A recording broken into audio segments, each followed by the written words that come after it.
Bonjour à tous. Donc, je vais vous parler du jumeau numérique aujourd'hui. Donc, je me présente, je suis Monsieur Bruno Velten, président de Solutech.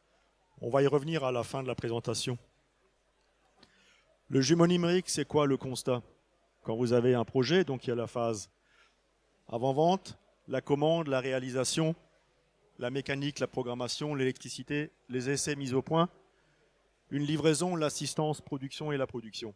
Ça, c'est le schéma normal d'une affaire. En réel, qu'est-ce qui se passe?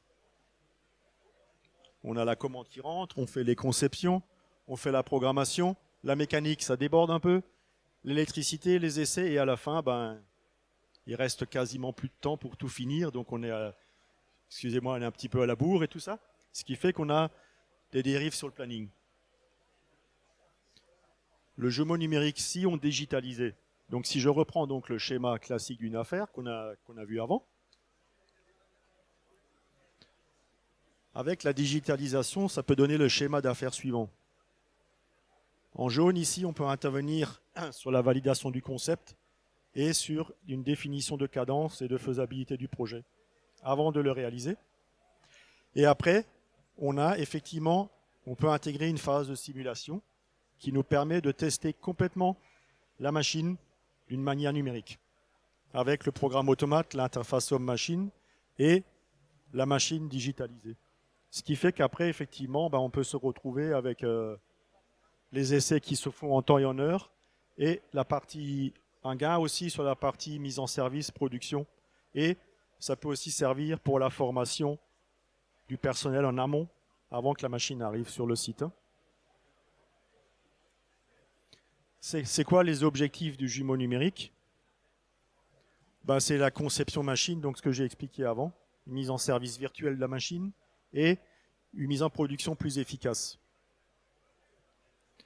Là où le jumeau numérique est peut-être encore plus important, c'est dans la modification de machines existantes. Pourquoi? Parce que la machine, elle n'est pas à l'atelier, elle est physiquement chez le client et on doit la modifier. Donc on peut peut pas faire les tests en atelier. La mise en service virtuelle peut être faite. Et effectivement, ça permet aussi de limiter les temps d'arrêt de la machine quand on fait l'intervention sur site. Ça peut aussi servir beaucoup pour les constructeurs de machines qui font des machines standards, qui sont dans le monde entier, et ils veulent y apporter une modification. Donc ils peuvent tester virtuellement la machine avant de mettre la modif en place chez le client final. Après, effectivement, ça fait aussi un atout en avant-vente, valider les cadences et valider les concepts, donc le choix de la techno et les concepts. Je vais vous montrer une petite vidéo d'un cas réel que nous avons fait, c'est-à-dire donc justement un empileur de sachets que nous avons conçu à l'atelier, donc au bureau d'études mécaniques, sur notamment une machine qui existait chez le client. On a pu digitaliser, tester toute la machine en amont. Donc là, on est au bureau d'études méca, donc on voit la partie conception de l'empileur. On va faire quelques mouvements en 3D avec l'outil de CAO, juste pour voir ce que ça donne ici. Voilà, juste voir le principe. Et après, on a la partie jumeau numérique. Donc on utilise le logiciel NX MCD de chez Siemens. Vous avez ici la partie opérative qui tourne le jumeau numérique de la machine, la partie programmation d'automate, et ici à droite, vous avez l'interface homme-machine qui est directement en communication avec la machine, ce qui nous permet de tester l'empileur de sachets. En fin de compte, on vient empiler plusieurs sachets et les rentrer dans un conveyor à tasseau. Donc le conveyor existait chez le client, par contre pas l'empileur. Là, vous avez la partie opérative, le jumeau numérique. Hop. Pardon. Hop. Voilà. Ici, le jumeau numérique, la partie opérative, et ici, la partie test du programme automate. Là, vous voyez, les sachets qui rentrent, on fait l'empilage. Donc ça, entièrement à l'atelier chez nous. Vous voyez là, voilà. Vous avez l'empileur sous NX avec 12 moteurs synchrones et la partie test du programme automate. Tout ça a été fait à l'atelier, avant l'installation sur le site. Et donc, voilà l'interface homme-machine. Donc, on a pu tester directement le pupitre opérateur. Les 12 moteurs que vous avez vus avant virtuellement, on les voit ici sur la partie IHM.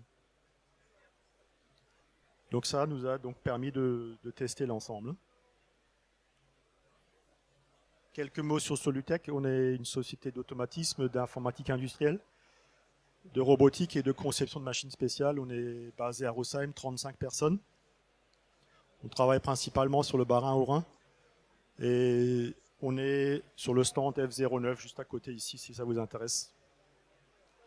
Est-ce qu'il y a des questions par rapport à ce que je vous ai présenté? Pardon?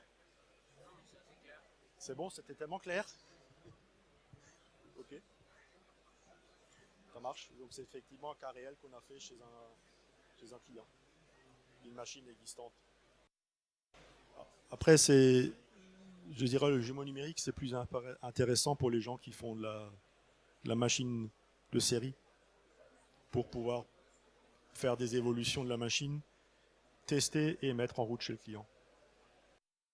Effectivement, quand on fait vraiment de la machine spé, c'est un peu plus difficile à faire. Mais là, ça se justifie bien, surtout en avant-vente.